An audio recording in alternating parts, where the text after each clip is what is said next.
Ladies and gentlemen, so here are the ships that I've decided to keep. We are in version 17.3, right? Yeah. 3.17.4 is right around the corner. I've got a bunch of ships that I basically pirated when when the game came out and they screwed up and we all got a bunch of money. You guys know I've been showing you ships from that. Nobody really cares or watches my channel anyway, so whatever. But I've still been having fun. But I do have a couple ships that, you know, over the years, I've spent about $200 on this game. And then I've got viewers that have gifted me ships. And I've kind of gone through them and decided which ones I wanted to keep. And so these are the winners. Now, this one is still, I don't know, this is my beginning freighter, if you will. It is my MSR. Later on in the gameplay loops, it's going to have a lot more to do, hopefully. Like, it's going to be able to scan for information and steal maybe pirate information, and or move important data from one location to another, as kind of a blockade runner type ship. I know a lot of people have likened it to like the Millennium Falcon, though I think probably the Cutlass is more of that type of ship. This is more of a like the Corvette that Princess Leia was, you know, captured on, moving, you know, high value people and maybe high value data from one place to another.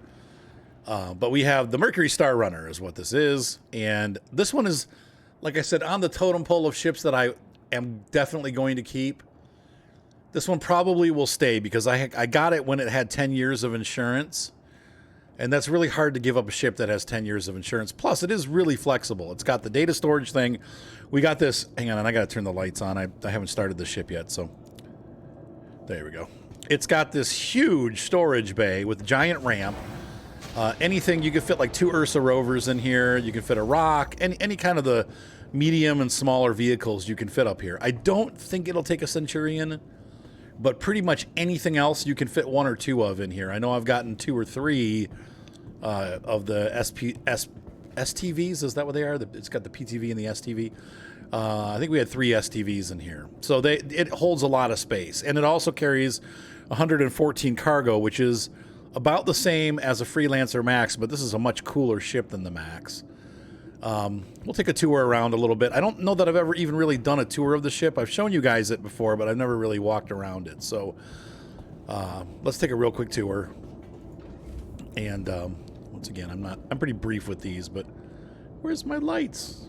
I haven't started the ship yet, like I said, so the power systems are all off. Ooh, turn that back on. So in here we have the modules where the engines are located, and all of the, you know, you have your shields and all this stuff, and they do open. There's a cooler. So you can come in here and service stuff as it breaks, hopefully, and keep the ship running if there's a problem. That's this side of the ship. Go back into the cargo bay. And then over on this side here, we have, somewhere here is a hidden, there it is. There's a hidden panel. And that opens this bay, and we can come back in here. Once again, there's a light switch. And this is kind of like a mirror of the other side, but there's a little sort of like secret storage area for maybe high value cargo. The bottom line is, though, anyone that's actually seen these videos, you know, everyone knows that this is here. So it's not really secret unless unless you've never watched a video or never taken a tour of an MSR or just don't care. But there is a little secret bay back here, and it actually leads to a bunch of tunnels that are all throughout the ship, and you can go up into the different rooms that are in the ship. There's the hab deck. Where does this go? But these open slots in the floor, that's the server room. Yeah, so anyway, you get the idea. There's all these secret tunnels under the ship where you can sneak around and go to different places and invade your own ship, or if you get invaded, maybe people can come in through here. It's a little silly, but it's kind of cool. You would have that in real life, and we'll probably start seeing that in a lot of ships. Once again, this looks like it's a door to somewhere, but it's not. And then we have the elevator. Now, you can either climb up the ladder or use the elevator. I'm glad they gave us two options. Once again, sometimes using an elevator in space is a really dangerous proposition, and you end up falling out of the ship. So this leads into the server room. Once again, we need to turn the light on. This is what I was talking about before. The ship is going to play some sort of data transportation role. And we have a room full of servers here where data can be stored and moved around. Maybe you'll collect data from satellites that are collecting data. You'll have to pull up to it and park and put your dish up and then receive the data. All right, and then now we have, let's see here. We have the scanning room. This is what I was talking about. These are features that don't do anything right now. This room is a scanning room. I'm not sure what we're going to do with this aside from maybe scanning for data that we shouldn't be. Kind of like how they have these missions where you have scanners. Eventually, maybe those will be replaced by people in MSRs doing illegal scanning for data. And when you sit here, it actually has there's a whole bunch of consoles that turn on. And you can see here it moves us over to the server-like area. And let's see, there's a way to turn this on. Hang on. My track IR is not working the way I want it to. Oh, come on. There we go. Yep, and you can see here we got its display. I don't know what we're doing now. I must have hit the wrong button, but we're getting out. But you can see there's going to be some role play there for somebody to run the server while someone else is running the ship, hopefully, or we all do it, or a single person will try to do it and be unsuccessful. Over here we have access to both the bottom and top turrets, so you'll have two gunners. That's pretty cool. And then we start moving into the forward section of the ship. I like this ship because it is pretty functional, but yet it's still nicely done. It's got some creature comforts, but it still says like high quality business is what this says. You got a chess table, you got a little kitchenette over here, actually a decent sized kitchen compared to a lot of the ships. With a freezer. I don't know if does this open yet? No. Some spices, music. A nice couch to sit or sleep on. You got some books, like reading materials for the crew, but it's pretty luxurious for like this kind of ship. You know what I mean? Like it's for like a working crew. It's a very nice ship, almost along the lines of Origin. And then you can open this table, and those tubes that you walk around underneath, that's underneath here. So moving on up across the hall here, we have the habitation area for the crew.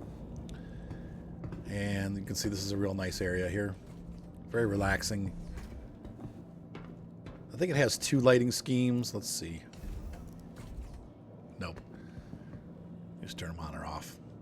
4 bags for the 4 crew members. And there's two like workstations here. People can relax, watch a movie or whatever.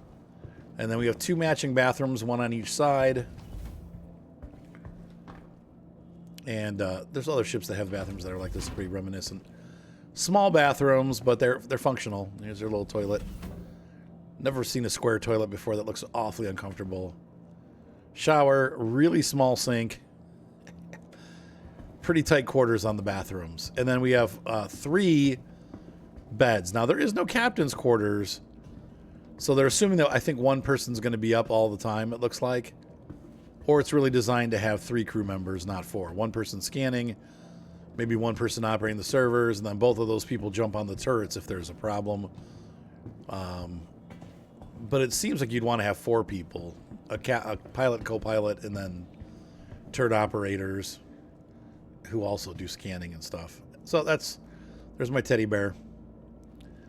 I love this ship. Once again, I do really love the ship, and that's one of the reasons why I will probably end up keeping it. I don't know. I guess from a cargo standpoint, it holds, I think, 2 or 3 times as much as the Expanse. So my idea would be to bring the Expanse when it's full back to a station and then load do it 2 or 3 times, then load this up with the things that I've mined on the Expanse, and then take this to sell it. Then we have this long, very long hallway with really nothing in it. I don't know if these will have access to them later, like things for the captain and crew, maybe armory or something like that, but there's really no function aside from it. It looks like more hard drive space or server, some kind of server going on there. And then the cockpit. And these seats, like a lot of these ships, they flip around and carry you up to the area. I'll show you how they work. We'll get on one. And turns around. It rotates and brings you up to where you are driving or piloting this really cool spaceship. You do have some down view there underneath the control panel, so you can kind of see what's underneath you a little bit. Helps with landing this huge ship. But honestly, it's a lot easier to land from the outside view. But you can see here, just a cool cockpit. So that is my Mercury Star Runner, and I think it's a pretty good looking ship. I went with some very, I don't know, extroverted colors. Everybody hates this color scheme.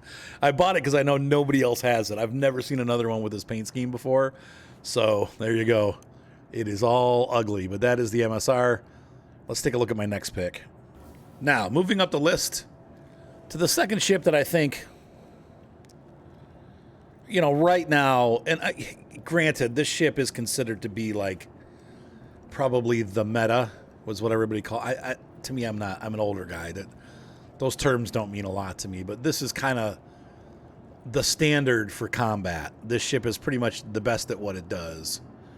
And a lot of people feel like this is the kind of end all of basic space combat. You can use this in all kinds of different situations, and it's good all the way up to medium targets, maybe even some low-end high-risk targets, or in a group with other people against high-risk and very high-risk targets. So I was using the Arrow. Arrow's good also, but this ship is just a little bit more powerful, bigger guns. Instead of 2 3s and 2 1s, it's got 3 3s. That's a pretty powerful combo punch. Now, apparently, I didn't change these out. I wanted to change those for repeaters, but somehow that didn't happen. Anyway, we'll fix that later. But this is maybe I wanted to try those. I don't know. I thought I changed them all out for repeaters, but anyway, it's not the point. Maybe those are repeaters. I don't know. Anyway, so this ship is, I think this is a good ship. It's about they run about $90. If you're into space combat, this would be a decent starter ship. I would put this number 4 on my list of the ships that I must have. It's not very flexible. It does one thing well, combat. But if you're going to be a pilot that wants to, you know, you're going to do all the missions, like the bounty missions and the fighting missions, this is what you're going to want to start with. So I grabbed one of these because I do like doing it, and a lot of times that's what my kids all do. So we have fun in a fighter group. We go out and do, you know, medium and high-risk targets with these ships. And my one son has a Hornet. My other son prefers the Banu Defender, and he also flies a Talon. And then my third son that plays with us, Seth, he flies Talon, and he also, I think, has a Hornet. Ryan also has a Hornet. So, you know, a lot of you know, my family members have a lot of this size ship. I think Ryan also has a Gladius. He loves it. In fact, I'm positive he does. So this is the Gladius. There's not a lot to it. There's nothing to walk through, really. It's basically that's what it is, a fighter. So to me, as a new player and the ship that a must-have, it's like the MSR. It's not at the top of my must-have list, but it definitely is a fun ship. So if I'm looking to do, I will be wanting to do fun stuff when the game comes out. So I think the ship's a good fit for that. And by the way, if you're wondering why I have this weird armor on, it's because I always end up dying and then I lose armor that I love. So I figured, why not just wear armor that I absolutely hate? And that way when I lose it, I won't care. So how's that for a theory? So far, it's worked. So far, I haven't died since I put it on. This has got a nice heads-up display, though. You got all your information. Big, fairly open cockpit, so you can see what's going on around you. Inbound bogies, that kind of stuff. So I really like this ship. It's pretty good. It's about on par with the Talon.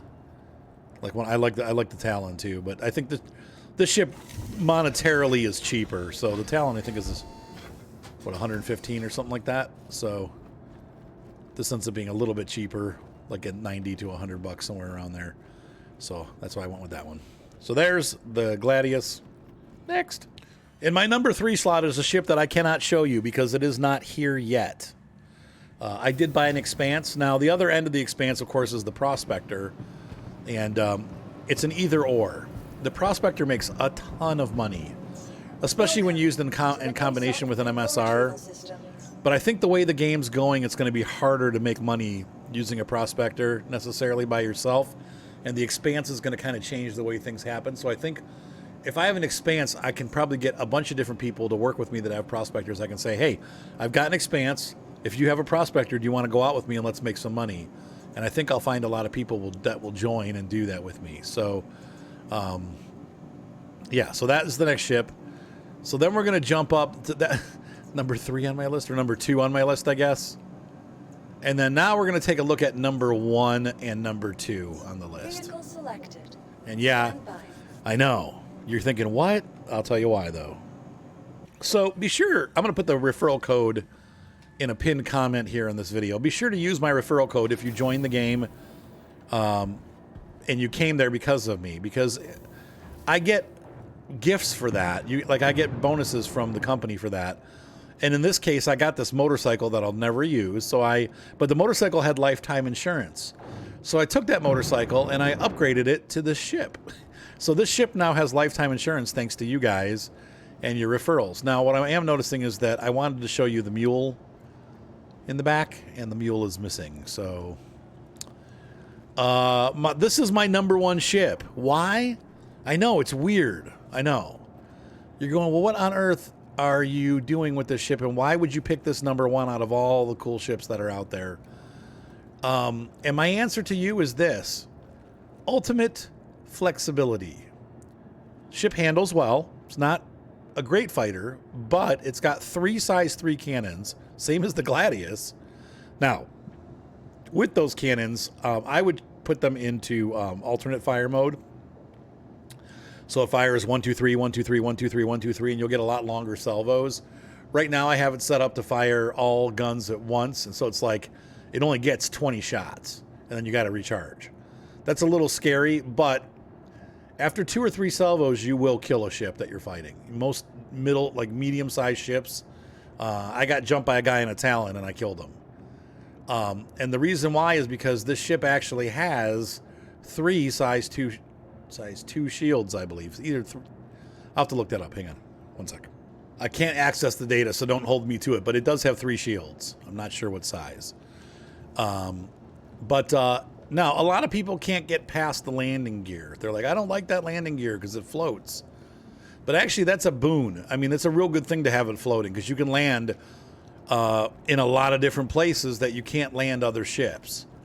So I really like it because it actually makes it really flexible when you're doing all kinds of different missions. I mean, this is why I like this ship as a beginning ship. And now I have a mule. That was my number 2 pick. I have a lifetime mule that Ryan bought for me, and I've got a green paint scheme for it so it matches this ship. And we'll use it in an upcoming episode. The next episode, we're going to do Arthur PI, and we're going to be a private investigator. But you can do investigations. You can do bunker missions, because you can put a mule on the back and land 1,000 meters, 2,000 meters away and drive in with the mule, do the mission, and then drive on back out. It allows you to carry up to 24 units of cargo, so you can easily do the delivery missions. So this gives you, it doesn't necessarily do combat well, but you can do some low-end combat if you really want to do, those kind of missions. You can definitely do it with this ship. But flexibility is the key, and that's why I like it. Now, it could be said that the Cutlass does it better, and I agree, but I don't like the Cutlass. I'm sorry. And I also don't like the visibility in the Cutlass. It's really hard to see what's below you in the Cutlass. And because the Cutlass has a bigger footprint, it's much harder to land in crappy places. So when you do these investigations, I have a much easier time finding a place to land with this ship than I do with the Cutlass. That's not to say you can't do it in the Cutlass, but it's a little bit easier with this ship. But I like that. Now, the weird thing about this ship, it's got, obviously, the landing gear is weird. This bay is really weird. But, like I said, you can drive, you can have a mule. You can. We tried the STV, which fits up here. The PTV fits up here. Or you can load it up with 24 units of cargo. And that's a pretty decent amount of cargo for a starter ship. So, once again, it's kind of the pickup truck of the game, and I really like it. It's a utility spaceship, and I dig that. I didn't think that I would like it as much as I did, and then my son Ryan had one, and I borrowed it, and I loved it. I just couldn't stop playing it. So, anyway, this is a really neat ship, and like I said, with the mule in the back, it's so flexible. You could also put, like I said, if you're playing 2 people, you could put an STV in the back. So that both people can ride, you both can drive somewhere. Like I said, there's a little window. I like this though. I like the way you enter, and then there's a little window to see out the back. That's kind of cool. This is a panel. I'm not sure what this looks like. There's a jump drive, maybe shield. I'm not sure if that's our regular, like our jump drive and our regular drive or whatever. I don't know. You guys probably know better than I do. We've got a storage closet for putting even more boxes. And then we have bathroom. Does this have a shower? It does not look like it has a shower. So you're gonna have to hit a space station every couple days with the ship, but we do have a little habitat though. And up in the roof, we have components. There's the 3 shield generators. Those might be size 1. I don't know. You tell me. And we have this one. We have our... I don't know what those are. Oh, power supplies. Got a bedroom area, which is nice. It's got like space for your stuff. We have a little pull-out seat here so you can sit. Oops. Yeah, sit. We have some after you cook yourself some food on your little stove, you can eat here, do paperwork, whatever. Eat supplements, pre-workout, Sup Pro. And then we have this cockpit, which is really interesting, unique.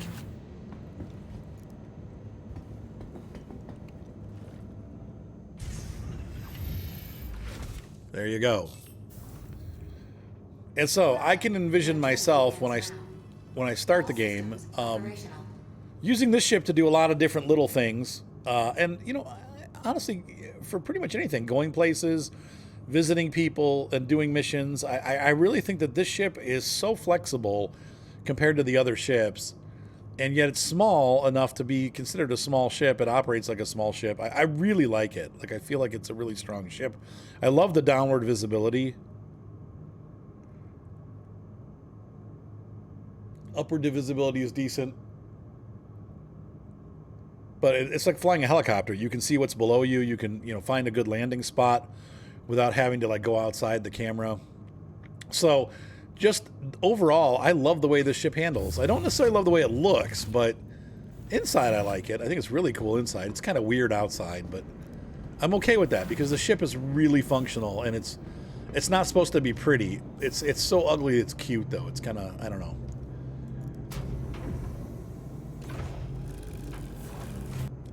So those are my number 1 and 2 choices. This with the mule. You could sub out the mule with a, like I said, with an STV. That make you a little bit more flexible carrying people, but a little less flexible carrying cargo. Because you can use the mule to load and unload like one of those cargo boxes. So, I love this thing. It's a great little starter ship, and I think I'm going to do a series with this ship. And like I said, once the game starts, I'll probably be using this quite a bit. I feel very rich because I have these giant ships already, probably ahead of most people. Like when they join the verse for the first time, I'll be ahead of a lot of new players that are in there. But I don't necessarily want to be that far ahead. I kind of enjoy the smaller stuff. To me, the most fun part about the game is like doing investigations and bunkers and mercenary missions and that kind of stuff, the actual interaction type stuff. And that's where this ship's going to have more of that going on. And once again, you can even do it to do some cargo hauling. Guests and residents, I have an important security update. Uh-oh. We have once again received word that outlaw elements are plotting to move against a station in our sector. Although it is my belief that security forces will be able to deal with this threat before it emerges, it is encouraged that you take extra precautions while traveling. Thank you. That was cool. That must be a precursor to the IAE or whatever it is that's coming out in the next couple weeks here with the open server. That's pretty neat. Anyway, this is the kind of gameplay that I like. This ship provides it, and I've put many hours flying around in this guy, and I really love the ship and am enjoying it so far. So I think out of all the ships that I've purchased, if I could only have one, it would be this, and then I would, as quickly as possible, get some kind of rover, to go along with it. So when I not just carrying, once again, I wouldn't use it to do cargo routes necessarily because it's not big enough for that. But if you could fly down to a mine and take your mole into the mine and then, take a box with you and just get minerals and throw them in there, you're doing the same thing as you would with a rock. And I know a lot of times you find boxes full of hadonite and other crystals, and you can just load them off onto the mole and, be off. So I think that that's really neat. And so this ship has the potential to make a lot of money a lot of different ways. So anyway, ladies and gentlemen, I hope you enjoyed this video. I definitely had fun making it. And once again, stick with me. We're going to have some fun with these ships. And like I said, I've gotten a chance to play a lot of different ships. And really, as I've gone, I've really kind of narrowed it down to what I feel like I need when the game actually starts. And I know we're still probably several years away from that, but I'm kind of finding what I like and what I like doing. So with that said, be sure to subscribe. Thumbs up always help. Make sure to use my referral code if you are going to sign up to the game. And if you really like the content and you want to support the channel a lot, you can always give us a donation through PayPal. That link is in the description also. And be sure to check us out on Twitch. I don't stream a lot, but I do stream occasionally, and I'd love to see you there. So anyway, guys, have a great night. Be safe out there in outer space, and I will see you for the next exciting video of Star Citizen.